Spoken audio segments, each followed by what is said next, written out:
How to remove limits on Instagram. Well, hi everyone, it's me Lana from Create, Login and Delete. Now without any further ado, let's move into the video. So you might be in the position where you try to do some activities in Instagram, but you land on this interface where you can't interact on Instagram. In this case, what you have to do is first of all head over to your Instagram and make sure you are logged into your account. Tap on your profile at the bottom right corner. Tap on this three horizontal line at the top right corner. Head over to settings. Inside settings, move into privacy. Right here you'll get to see the option of limit. Tap on it. Now just tap on turn off. There you go, your limits has been turned off successfully. Now the next step you have to do is go back and head over to your settings. Scroll down and tap on help.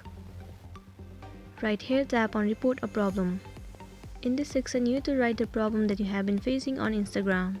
If you don't know what to write, you can simply copy and paste the thing that I have written and then tap on upload.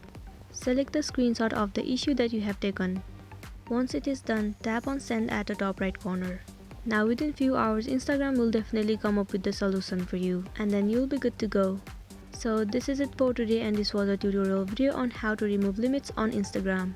I really hope this video is gonna help you out. Thank you for watching it till